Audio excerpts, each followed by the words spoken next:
Olá, caro discípulo, cara discípulo. Vou chamá-los e nos chamar de filhos de Deus.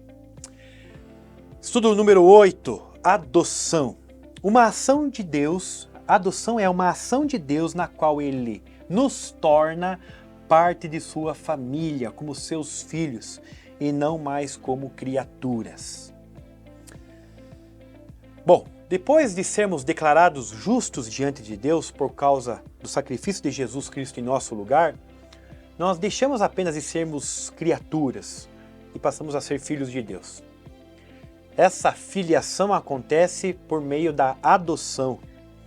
E isso reforça mais a ideia de que a salvação, o rompimento com a separação provocada pelo pecado, é uma livre ação de Deus.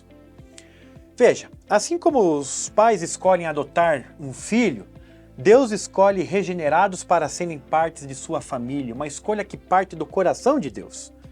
Essa adoção espiritual, ela muda fundamentalmente nossa relação de Deus, porque passamos de sermos chamados de criaturas para sermos filhos, com todos os direitos e privilégios que isso implica, conforme Efésios 1:5. Quando nós lemos Gálatas 3:26, na adoção terrena, um indivíduo acolhe o filho de outro como seu, concedendo todos os direitos de um filho biológico. E através disso, Deus nos adota através da fé em Cristo Jesus. E a adoção, ela vai além da justificação. Enquanto um juiz pode absolver uma pessoa, um juiz não pode torná-lo seu filho. Contudo, Deus não só nos justifica, como também nos adota, permitindo-nos sermos chamados de filhos amados somos chamados de filhos amados e somos conduzidos a desfrutar de uma relação íntima com um pai, assim como um pai tem com o seu filho. E aí, quando a gente fala da relação entre Deus e as pessoas, a Bíblia usa uma imagem muito especial, a de uma família.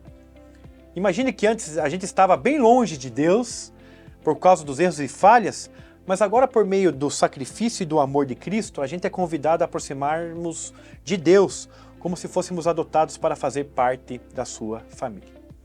E aí, quais são os privilégios e vantagens de sermos adotados como filhos de Deus? Primeiro, é que, como um pai consola seus filhos, Deus nos entende e nos conforta nos momentos difíceis, assim como um pai consola um filho que está triste ou com medo, conforme Salmo 103, verso 13. Em Mateus 7:11 e Mateus 6, do 31 ao 32, diz que Deus sabe do que precisamos. Antes mesmo de a gente pedir, Deus já conhece as nossas necessidades e cuida para que nada nos falte, como um pai que providencia o melhor para os seus filhos. Ou seja, nós temos um pai e nós temos um amor paternal de Deus. O segundo privilégio é que nós temos uma confiança, há uma confiança na relação com Deus. Nós podemos nos aproximarmos dele com confiança, sem medo, sem hesitação, como uma criança corre para os braços do pai. Nós podemos chamar Deus de Pai, mostrando essa íntima confiança em nossa relação. E uma das vantagens de sermos filhos de Deus é que o Pai nos disciplina. Mas essa disciplina é com amor. Assim como qualquer família, às vezes a gente precisa de correção. E Deus, como um pai sábio, nos disciplina para o nosso bem, ajudando-nos a crescer e aprender com os erros. Isso conforme Hebreus 12. Outra vantagem, outro privilégio que nós temos, é que além disso, nós somos herdeiros com Cristo. Fazemos parte de Deus e nós temos uma herança especial. Assim como filhos herdam coisas dos pais, nós, como filhos espirituais de Deus, temos promessas e bênçãos que vão durar para sempre. E a maior delas é a promessa de viver no reino de Deus, um lugar de paz, alegria e amor eternos. E outro privilégio, outra vantagem é que o Espírito Santo se torna nosso guia e companheiro. E nós recebemos esse presente incrível, é um sinal de que realmente fazemos parte da família de Deus.